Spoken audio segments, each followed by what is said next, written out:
Welcome to another episode of the Reboot Chronicles, a no-holds-barred forum with global leaders, authors, entrepreneurs, and CEOs about how organizations stay focused on growth and innovation in unprecedented times. I'm your host, Dean Tobias, coming to you live from Reviv's North American headquarters in Chicago, and we would like to thank you for joining us from around the globe today. Welcome, everybody. Got a great guest today. She's a retail maven, a global brand creator who's just a good friend of the program, Millie Kendall, who's the CEO of the British Beauty Council. Welcome, Millie. Thank you for having me. Thanks for coming. Lovely day. Yes, yes. Times.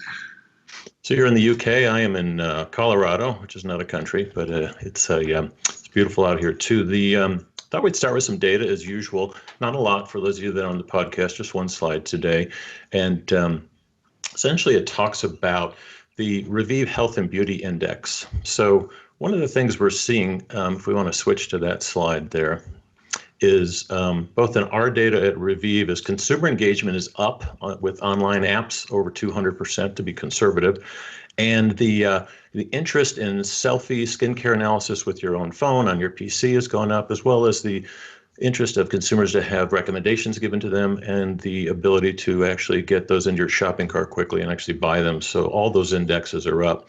Our friends at McKinsey have been doing regular weekly studies. This current one is a consumer intent study that we think is very interesting. It basically is showing how consumers are switching to brands and switching to different retailers.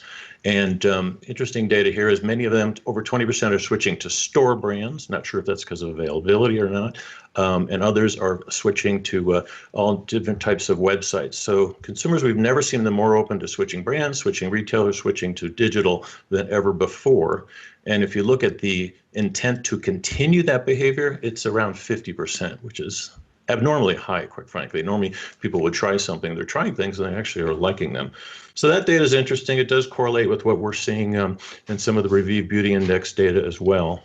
My only punchline here is I think, we'll talk to Millie about this, it's a good time for big marketers to be spending money on going after consumers. With consumers so open to willing to try and experiment with whether it's a brand or a retailer or an e-commerce provider or any kind of a digital media company, your return on investment is probably going to be a little bit higher right now with consumers kind of open to that.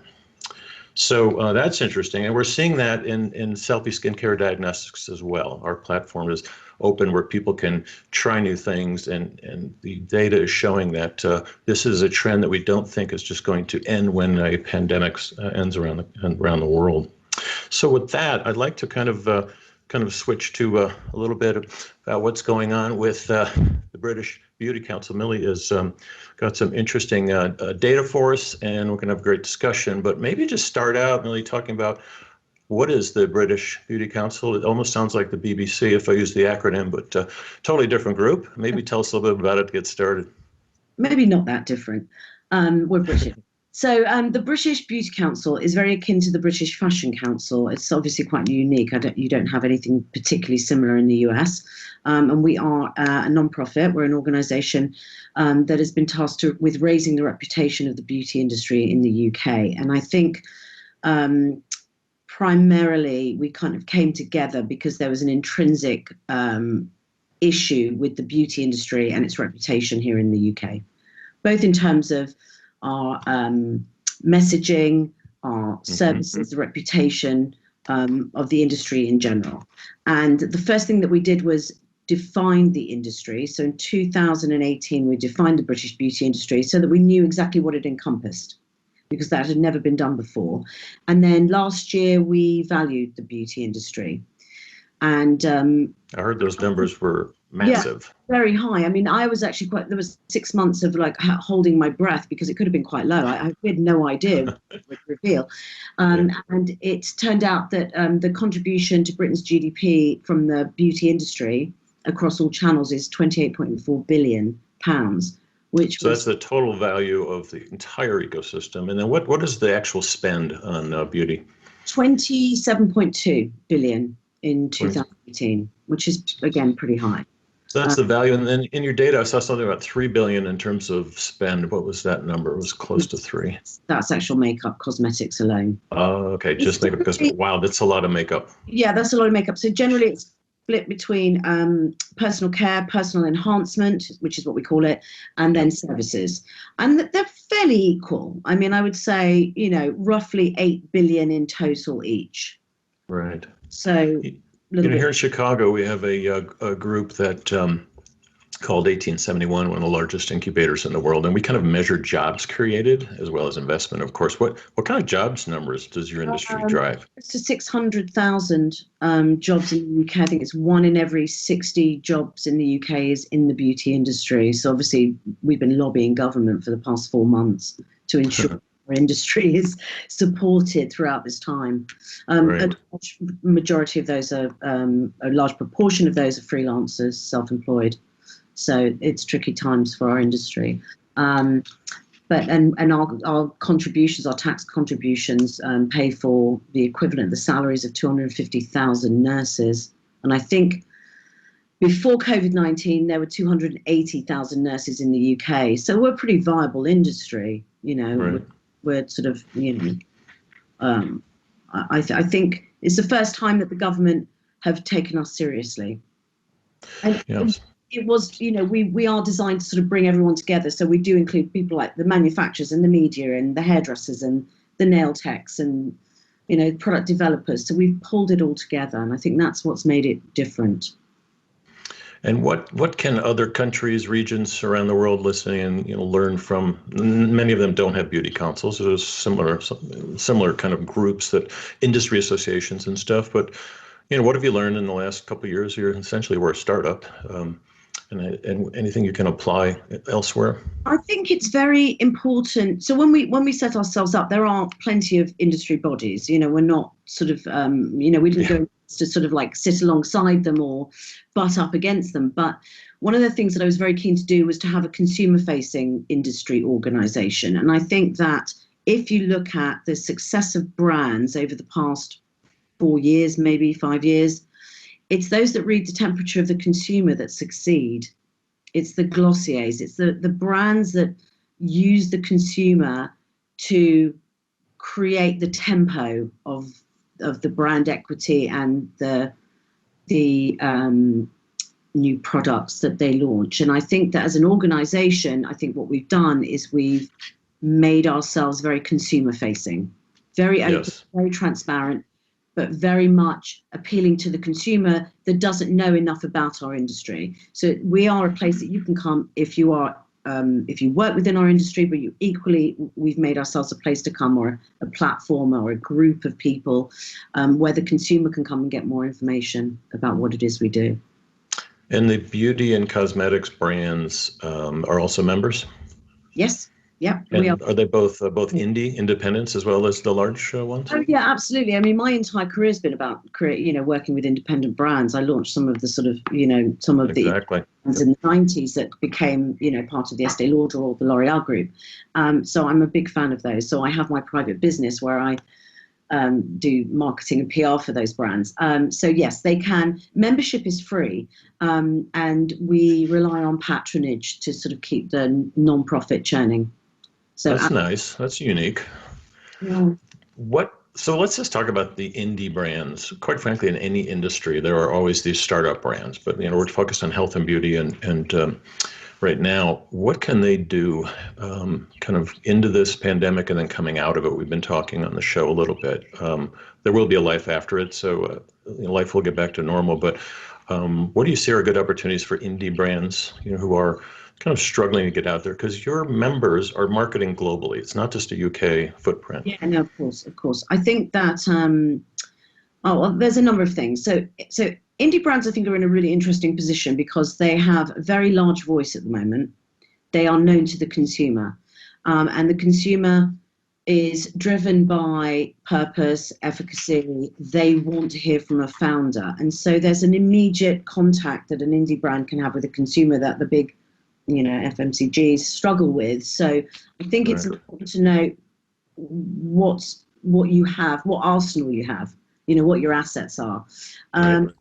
Obviously, there are marketing costs to putting your brand out on social media, but there are also benefits to being able to market via digital media in terms of, especially when you're a founder, because you can really market with your own voice. And I think you can really sort of speak directly to your consumers. And you see a lot of that. I mean, a lot of brands like Bobby and others, they started out that way. They were just tiny little companies, but they leveraged her name and her brand, and the next thing I know, they're being acquired. When I launched Shu Uemura, I launched Aveda, I worked with Tweezerman. We had no internet. We had to market without the internet. That was so difficult. It was all about word of mouth. And we did it before we had this amazing, platform that reached, the darkest corners of the smallest countries. So there is a massive, massive opportunity. And I do think that those brands that do have the efficacy and the sort of depth of concept are the ones that rise. They're the cream that rise to the top. That's a very British thing, because our milk used to have cream on it. I know. I remember. I used to live over there. I love the milk. Love the milk deliveries. It's a kind of a good analogy. That personalization of the indie brands, and unfortunately, it's not always followed by the budget. No, but I think that because those indie brands, because you start small, you're not chopping massive budgets, so your path isn't changing as much as some of the larger brands who've had to say, wow, we have to chop that, we have to furlough our staff, we have to chop those budgets. So you're not having to change as much as some of the larger brands are. So there's a real opportunity to sort of claw your way through what is essentially a very noisy market. So I think there's a lot of opportunity. I think, the rise in self-grooming, I mean, we're all having to look at, home waxing. There's a rise in facial devices, body devices, huge uplift in eyebrow tinting and such things, home hair coloring. So I think for a lot of brands, we're obviously seeing an increase in e-commerce. So for a lot of brands, this is a real opportunity for them to sort of enter into the market with some vigor. Yeah, I'm just looking at the chat window here. So one of the questions is from an indie brand. It's like, you just touched on it. How do you actually punch through all that digital noise out there? So a lot of the advice about, hey, the data shows that they are more willing and open right now. Well, guess what? Everyone is hammering them with messages right now. Even the largest corporations in the world are talking about how personal they are with them. And personalization is a huge trend going on. But they're kind of pushing on your question. Any other tips about how to punch through the noise? I think the thing is that you have to have a voice that people want to listen to. It's no good don't copy somebody else's format. That's a given. I think that you have to have something very unique and very different. You have to know who your market, you have to know your community. And I said this once before, that generally speaking, when you create a brand or you develop something, there's something personal about it. There's something in it for you. You've poured your heart and soul into that brand. There will be like-minded people, and generally you'll know those people. So you have to kind of start with what's close to you and hope that builds. So it's like anything. If I create a brand, it's almost a mirror image of who I am and what I like. And I've pulled on friends and family to give me input into the development of that product. So that product then is my immediate market. Are my immediate friends and family, the people around me. I mean, that's what being a maven is, isn't it? So the Paul Revere thing. It's sort of, shouting from your bedroom window, hey, look, isn't my product wonderful?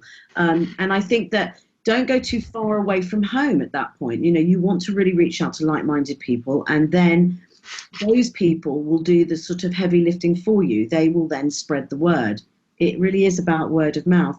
But I think you have to have a very clear purpose and a very clear message, and have depth of concept. It's no good you thinking, there's an idea I've seen on the internet. Let me copy that, and it has to have. There is a lot of that going on. Just keep trying things and to see what sticks in different countries. Another question similar to that: should I focus Sounds like a brand that's got a few million already of customers, but should I focus globally or be more, regional in the messaging? So you just said stay close to home if you're an early indie type of brand. Yeah, I do think that you have to act local. I think that there's a certain when I launched Shu Uemura and Aveda, and they were Yeah. I knew both the founders. I had to sort of almost translate the messaging for the local market. Now I do think that you have to think on a global platform, but think globally, and it's an old saying, but act local. But I do think it's very important to communicate with the local market. They do have varying differences, so I think that's incredibly important. Yeah, but you're kind of a rebel personality, similar to myself and others. So that's not always some skill that they can pick up. So No, obviously, getting some help along the way might be good. that's true, but there are a lot of people that you can call on for help. I mean, there Or are. just be yourself. Maybe not be a rebel. I don't know.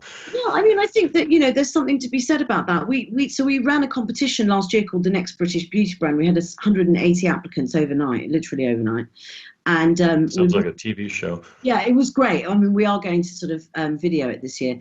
And the 4 finalists were very compelling. They had very compelling stories. One was a brand called By Sarah London, and the 2 sisters had developed this product because one of them had had a rare form of leukemia.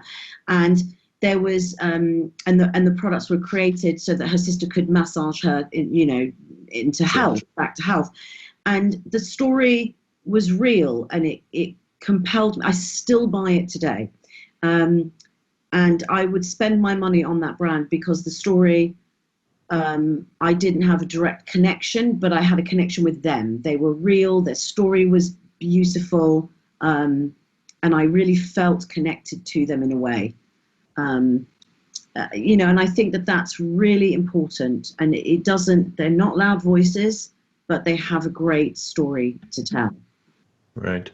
Let's talk about personalization. What are your thoughts on the personalization trend, both in making custom products as well as doing diagnostics, so at least you buy the right products, which is kind of how I define it. Yeah, so this might be quite controversial because I did launch actually a custom personalized hair care product about 4 or 5 years ago with a guy called Will King from King of Shaves. Oh, yeah. And we launched it in the UK and then it went into Ulta. And it's a difficult market in terms of there are a few brands that have done it quite well actually since then. We found it quite tricky at the time, but I do believe as a woman I wake up every day and I don't do the same. Don't have the same regime every day. So I think personalization is in our DNA really. I mean, I assess what I wear and what I do based on various different attributes, what the weather's like, where I'm going, who I'm seeing. Obviously I'm not going very far at the moment.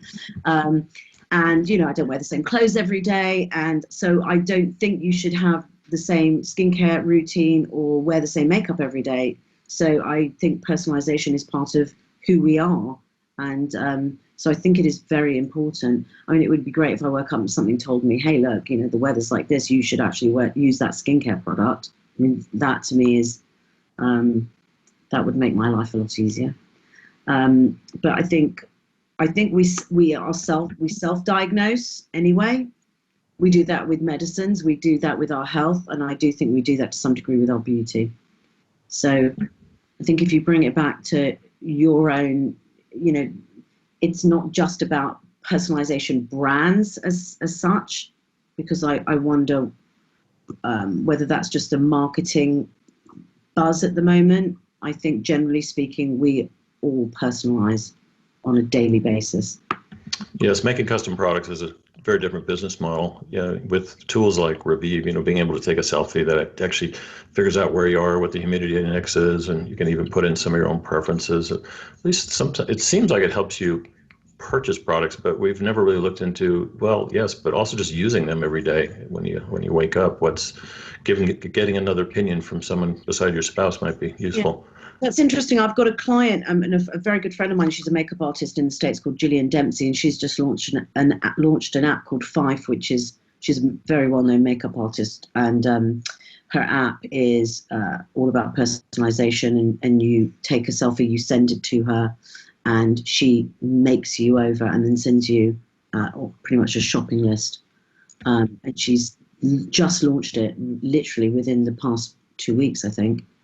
And she's seen a massive amount of traffic. Yeah, that sounds interesting. I'll put that in the summary of the podcast. Yeah, yeah, it's interesting. A couple of questions about switching to your opinions on large retailers, not just in the UK, and what's going to happen there, and as well as some of the big brands over the next year. I think the large retailers have been hanging on by their fingernails for a long, long time. I think I was saying to you a while back in the 90s, I went to a summit, I think it was WWD Beauty Summit, and there was a talk of how the department stores were struggling. So I think that's quite tricky. They've got quite a tricky time ahead of them. I think a lot of that for me is down to the blogosphere has kind of taken over where the retail consultants used to stand in. So you used to go and talk to somebody in a store and say, look, my skin is like this, my hair is like this, what color lipstick I should wear. And now you can, look at Caroline Hirons' Instagram feed and know exactly what skincare products are, worth spending your money on, or look at Sam Chapman and look at the latest makeup products. So I think that we've sort of switched focus. And so I think that the department store brands had a very brand dominant approach to selling, and they didn't adapt quick enough to the woman to woman approach that the blogosphere kind of, in the social media, digital media, they gave us. We could watch what essentially was the girl next door doing her makeup. There was no threat. It didn't feel like we had to buy anything, but we got great advice. And because I think department store brands didn't adapt quick enough, I think they lost the customer.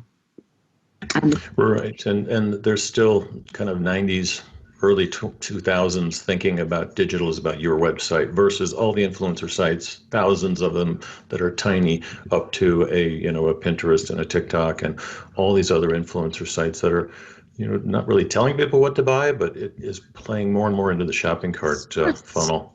The other day about to do with skim links. There's been a real increase in skim links, which obviously is the affiliate program for. I'm trying to find it. And I think that's quite interesting that the affiliate programs are on the rise. I just think that the method of selling didn't adapt quick enough, and I think that's been a real problem. I still like to go into stores. I think we all want the experience in the theatre. What we don't want is to be, I've been chased through department stores with hair straighteners and being asked, let me fix your hair. I don't want to be told that. And so I think that model didn't update itself quick enough. Yes. How about switching to the big brands? What do you see ahead there? Just a lot of M&A over the last 10 years, them actually buying up these boutique brands versus starting them themselves. Yeah, I mean, what I would like to see as over and above what we will see, what I would like to see is them almost like devolve, like government, devolve to local authorities.